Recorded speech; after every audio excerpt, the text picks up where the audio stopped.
What's up, everybody, and welcome to the Wait What We Talking About podcast, episode 110. My name is Bret, aka Enigma9011. You can catch this podcast live over on twitch.tv/Enigma9011 every Sunday at 8 p.m. Eastern. You can join the chat if you're a subscriber over there and join in on the conversation. We'd love to have you. If you can't catch it live, that's a-okay. It's broken out topic by topic and put as one big video and MP3 for your amusement on the following Friday. Did I say SoundCloud? YouTube and podcast services. Go check it out over there. Give it a follow, give it a like, give it a listen, all that fun stuff. And last but not least, merch store. We got some new swag over there. We got the new Boom logo t-shirt, some stickers, along with all the old stuff. So you can go check it out over there. Rep the brand, support us, and we would love you for it. So yes, flying solo today for episode 110. Man, these things go a lot faster when you do them every week. I'm surprised we're at 110 already. But yeah, excited to chat with you guys today, hang out with you guys today, talking some fun topics, hopefully. But we're going to talk some wrestling because Bret doesn't talk enough wrestling.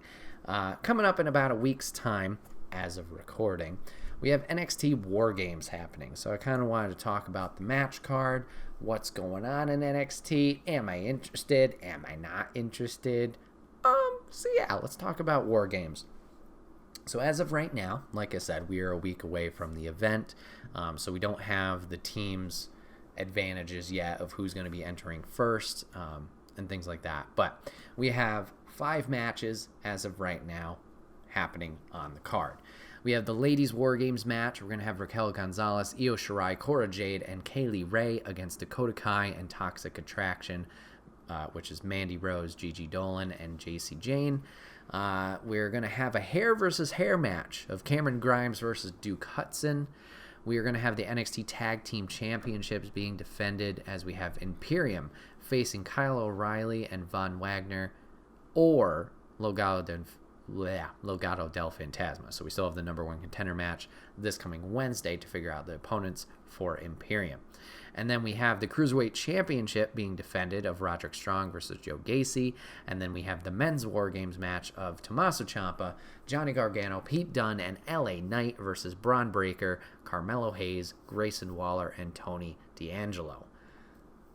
Interesting card for the night. Now, obviously War Games. These events have been fantastic when we've had them. I'm very much looking forward to the event itself. The last NXT pay-per-view, which I don't know if it had any fancy name, was the first NXT 2.0 branded pay-per-view. And I was a little nervous, I'm not going to lie. Like I think a lot of people were with the rebranding of 2.0 of like, this is going to be totally different. Is it just going to be wiping the slate clean, get rid of all the old guard, bring in the new guard, and just go from there? I was watching, I think I watched the first week of 2.0 just to kind of, all right, let's give it a chance. Let's see what's going on. But I'm going to be honest, I haven't followed up watching-wise of NXT 2.0, but I've stayed in touch social media-wise just seeing what's going on. And it seems like it's a weird mixture of like a transition and a little bit of still respecting the old stuff, which I appreciate. And I don't know if it's just me being, what's the word? Begrudging? Angry? Whatever. Being a sour sport. The new stuff is not really connecting with me just yet. Some characters are. I think Toxic Attraction is crushing it right now. I think that's a strong women's faction that, has some backing behind it. Mandy Rose has been impressive in what she's been able to do, especially from not seeing her all that much on the main roster, and when she was, it didn't seem super clean. She's doing great there. Is it like gonna blow it out of the water? No, but she's holding her own. And then I think Gigi and JC as the tag champs, they're doing well. So I like them. Carmelo Hayes, strong. I think his character needs a little bit more work, or just maybe something like I'm not connecting with, but obviously talent-wise, he crushes it. And then we start getting into the other characters where just like, I don't know if it's the characters are over the top or just don't seem genuine, or if it's because these are newer people and obviously they're still, working on stuff and being established.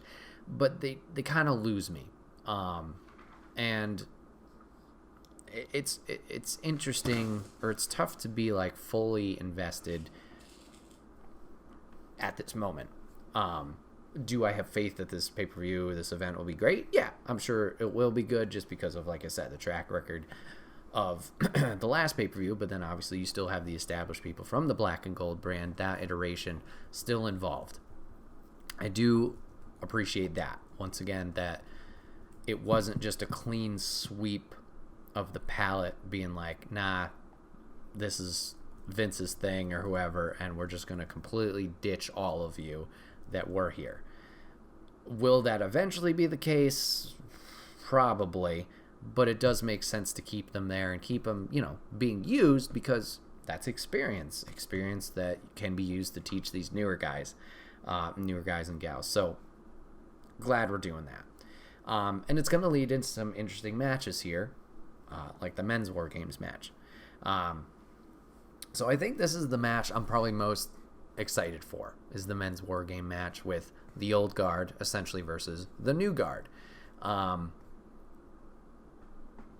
It's not a face heel team, obviously, and we got a mixture on both sides. But I think this is a fun kind of thing to just have, because obviously they're not being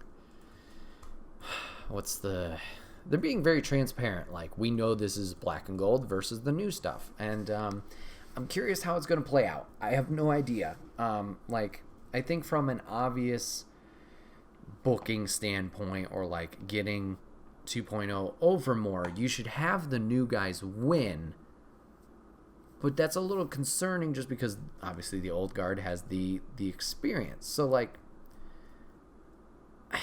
it's tough to say what I want to. Well, okay, what I want to happen is the old guard. I want the Black and Gold brand back. But once again, maybe that's me being shallow.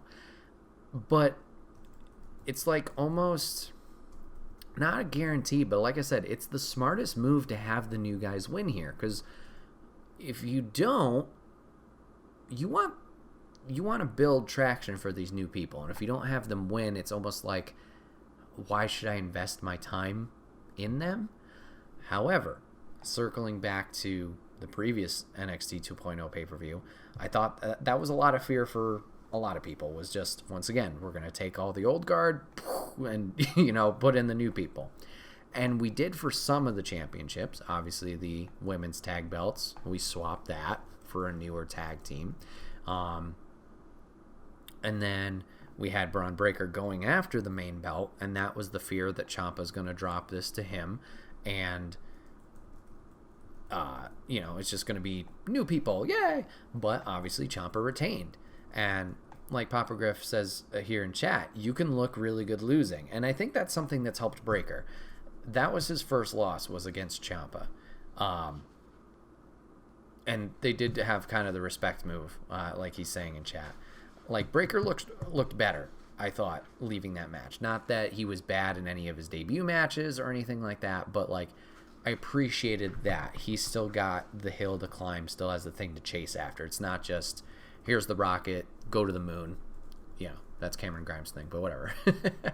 We're not just pushing him right to the top and then going from there. So Breaker I actually like. He's got a good energy to him. Kind of reminds me of a Mojo Rawley in like the Hype Bros stuff, which I know wasn't everybody's favorite thing, but I find that entertaining. And I think Breaker's kind of built himself up to a good spot. So yeah, it's going to be interesting to see how this plays out. As for the new guy team, like I said, Breaker has some momentum behind him. I kind of like him now. Carmelo is great, very talented. I don't know if it's just something I'm not connecting with character-wise, whether it's how they're presenting it or whatever. He had a very comedic role in the last event when him and, I don't know his manager tag partner's name, but they went to go recover his North American title from Loomis and Gargano, which was just essentially a House of Horrors thing. It was funny. It was comedic. It's nice to see that flexibility in what he can do, but I don't know if that really helped the character they're trying to push. Grayson Waller, I haven't honestly seen much of. I think he's done a lot of stuff on 205 as well as NXT. The most I've seen him was hosting. I think it was Halloween Havoc was the last event. Was that event. And doing a little bit of a bit with LA Knight. And then we get Tony D'Angelo. Now, gonna be honest, once again, I haven't seen Tony D'Angelo wrestle. This character seems like one of them that is over the top and doesn't feel sincere. I remember seeing the first vignette for the 2.0 debut show, and he's like, "Oh, it's Italian. I'm walking down the street. It's me. You want to get a pizza? Like, I'm a fucking mob. What?" Like, it just seems so over the top. You were there. You watched it too. Just, "Oh, it's me, Tony. I got the hat and my arms are taped up because I'm gonna punch you. Let's street fight." It was stupid. It was dumb, and it seemed very disingenuous. Now, have there been characters that are Italian in the past? Yeah. Look at Enzo and Cass. They were a bunch of schmucks and goofy when they first showed up, and they eventually, won over the crowd and won over our hearts, and then broke our hearts, and now we get a little redemption for Big Cass, Will Morrissey, but don't too much of a tangent. So Tony, I'm like, I don't get it. It just doesn't. It's weird. Now, if he is really Italian and really, this is him. Oops, my bad. Sorry, dude. But it's off. As far as I've seen, the character is heel, so he does cheat and kind of sneak his way out of situations. So, okay, cool. He's got a little bit of a heel attitude, some depth to his character there, I guess. But that one, I don't know. I just can't get behind it. It's just, like I said, it seems too over the top, seems weird, seems out of place. Yeah. So, this match is going to be interesting to see how that plays out. Are the old guard going to keep the momentum, kind of stay established, or the new guard going to pass? Based on Halloween Havoc and how Ciampa went over, I'm leaning towards the new guys going over, for one, for their momentum themselves, but also two, I don't know if this comes into play, but Gargano is on his way out. His contract is up. I think he's signed a short extension similar to Adam Cole to finish the program with Kyle O'Reilly. So it seems like Gargano's on his way out. Not that him winning on his way out would be a bad thing, but it's one of those things like you're on your way out, go out on your back, blah, blah, blah, put over the next guy. Is that a factor? Is it not a factor? I don't know. Pete Dunne's another interesting situation. I think he signed a new contract, but I'm not 100%. I'm not in tune with all that stuff. But if he's on his way out too, that could be another, like the similar situation. Regardless of if their contract, like how the match goes, with with Gargano's at least, with his contract coming up, hope the best for him. I don't know if he plans on going to an AEW or an Impact or whatever. If he does, best of luck to him. I don't know if he plans on just hanging out at home, hanging out with Candice. They're having the kid. Maybe he just wants to spend some time there. Either way, regardless of his path, Gargano, thank you for being you and being awesome in NXT and making a fan. So, best of luck to him. For the rest of the card, we're going to pretty much go in backwards order here. We got the Cruiserweight Championship. We got Roddy versus Joe Gacy. This is another character, personally, I just don't connect with in Joe. It's kind of a mix of a Kevin Owens, which is the positive, and then this weird progressive character. I don't know if I'm describing that right, but he's like super woke, may be a dumb term, but he's like super friendly when the match isn't going on, but then if he gets ticked off in the match, like he'll beat you up and cheat and stuff. Like, it's weird. It's a very odd character to describe, and I'm like, are you trying to piss people off by not being accepting of stuff because of how, like, it's weird. He's aware of, like, be kind to people, be respectful, and like accepting of everybody, but he's doing it so aggressively.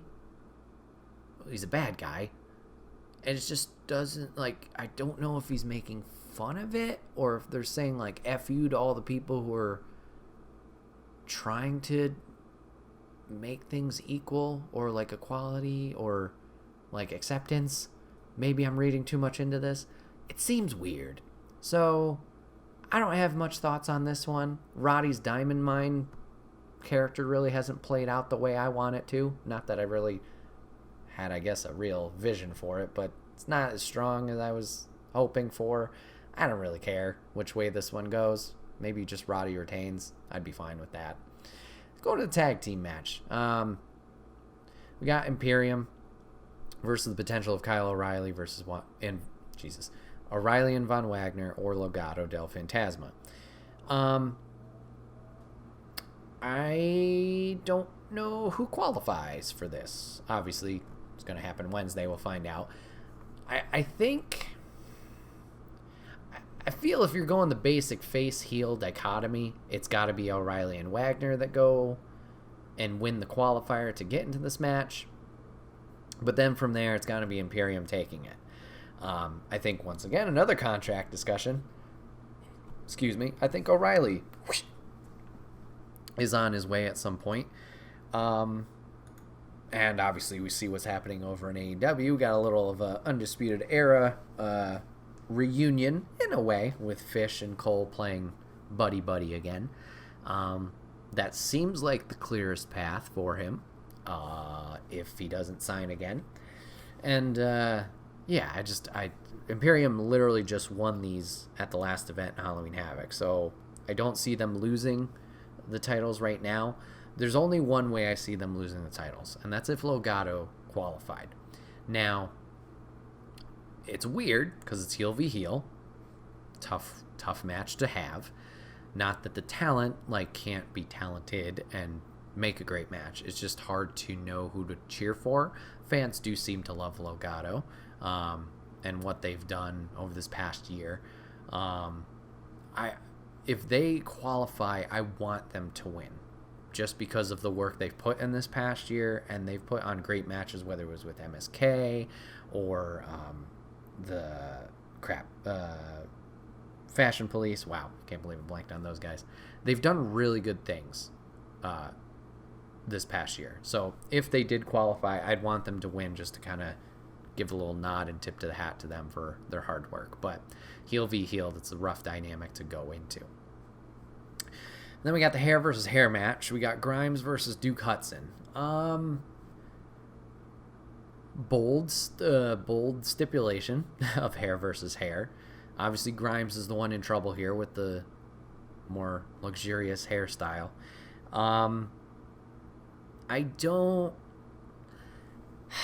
This is a weird one.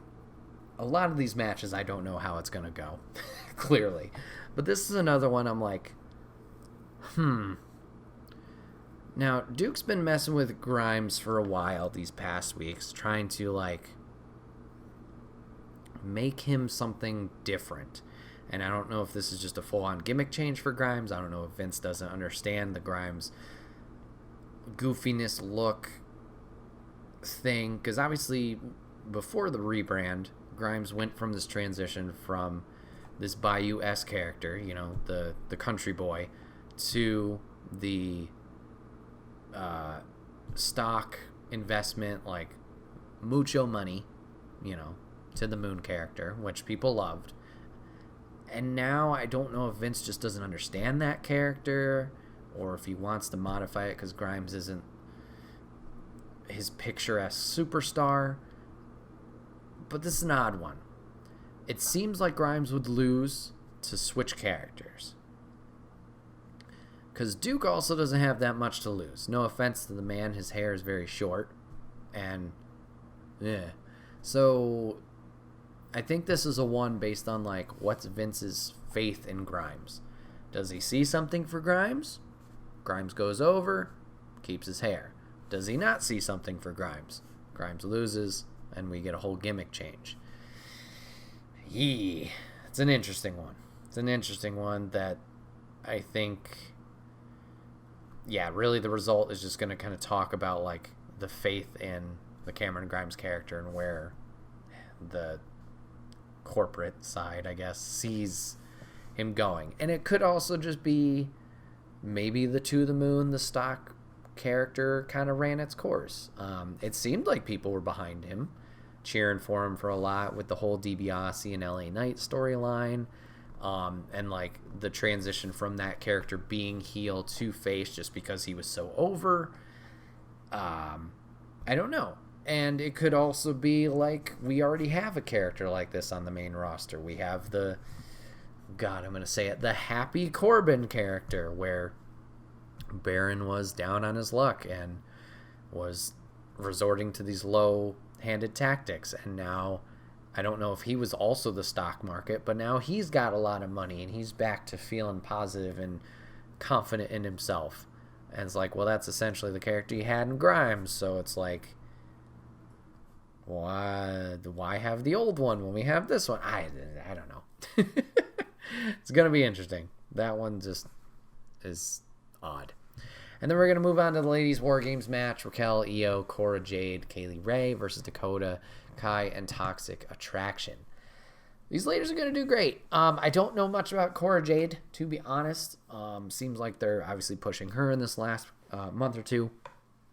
But I'm excited to see Kaylee Ray back in action. Obviously moving from the UK brand over to the United States after her UK title reign for maybe a year, and then finally losing it to, what was her name, Makoto or something like that. Yeah, I've been excited to see her in the US NXT. Unfortunately, she moved, did a promo, and then wasn't on TV for a little while because of the NXT 2.0 rebrand, but glad to see she's finally there.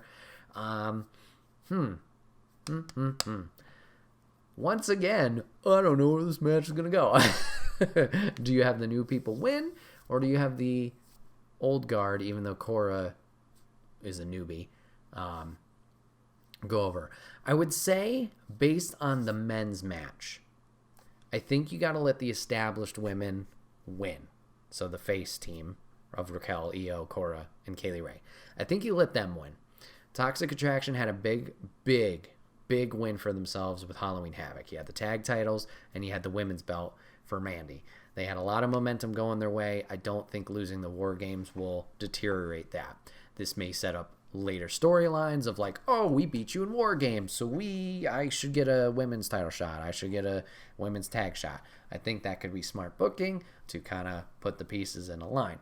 Dakota's a weird one. Not Dakota herself, but she's a weird factor because obviously she just returned at Halloween Havoc. She's angry at Raquel. This is a chance for Raquel and Dakota to kind of go at each other. Makes sense. Do you let Raquel go over again?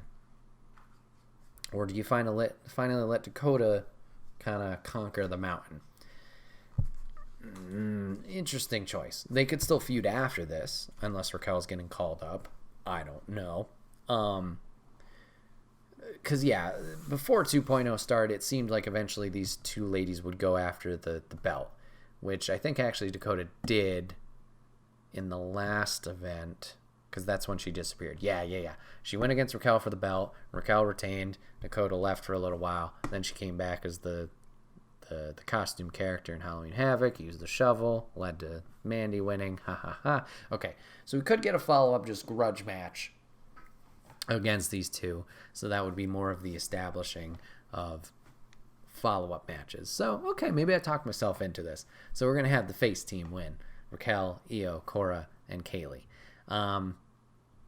Yeah, it's just going to be a matter of, like, the setups afterwards. We can have Raquel and Dakota go after each other for grudge. Unfortunately, I can picture her face, but I can't think of her name right now.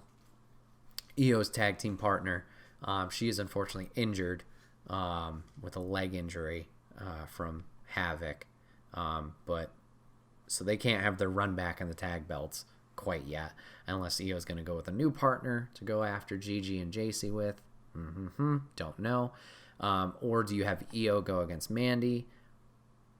That's the thing. Do you have any of those three could go for the main belt? Do you have Io go against Mandy? Do you have Cora as the newbie go against Mandy? Or do you have Kaylee as the established UK go against Mandy? So you got some options there. You got some flexibility, and then you just got to figure out what's going on with the tag team of Toxic Attraction of Gigi and JC. Maybe you finally give a shot to Jaden and... Is it Jaden? I think it's Jaden. Jaden and... Man, I can picture all these ladies in my head. Casey Catanzaro. Have those two finally get a title shot because they've been working for a while together and have kind of built some momentum for themselves in the past year. We'll have to see. Let's see. Papa Griff says, not good for Dakota. Jessamine gone, Mia gone, Shayna jobbing on main. Yeah. The releases over this past year have led to a lot of big questions up in the air. I thought with the draft coming up, there would be more call-ups of the old guard of NXT, and I thought that included Raquel. I thought that included Dakota, but obviously they have not. I think they're still there, obviously, in NXT 2.0. Just, once again, it's the experience factor to help out the new ladies, kind of get some momentum there, which I think is smart. And especially with Tegan Knox being released recently as part of the last batch, it's sad to say, but it's scary. It's just like when does the other shoe drop? When does the pin fall? When's the timer done? If and when are these people going to get released? And Dakota could be up there. Once again, you mentioned the BRE, the best roommates ever. Like, a lot of them have gone. I don't know if, the vaccinations from not the previous group, and the group before that is a factor, because that could be Mia's situation. Jessamine, I don't know whatever happened to her. She was on TV when Shayna was in NXT, and then maybe a little bit after when she got called up to the main roster, and then was just, gone doing the video gaming stuff, which nothing wrong with that, but just like big question mark there. Don't know if she even want to wrestle anymore. Shayna's too big of an asset to let go, but then you're like, what the fuck are you doing with her on the main roster? I think she's not because Nia's released, but finally because Nia and her aren't together and tied at the hip with the tag stuff. It seems like they're trying to build Shayna back up. Hopefully that's the case. We'll see. Dakota's an interesting one. I like Dakota a lot. I think she's a great face. I'm surprised, but she's done a really good job as a heel. But yeah, it's just, it's scary. It's a matter of like, blink of an eye, you're gone.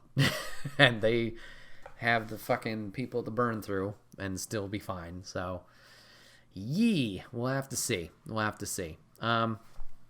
But yeah, that's just my quick thoughts on, the upcoming NXT War Games. Like I said, as of recording right now, it is a week away.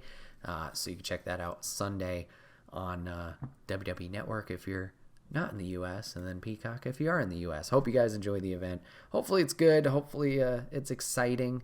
And we'll keep going from there.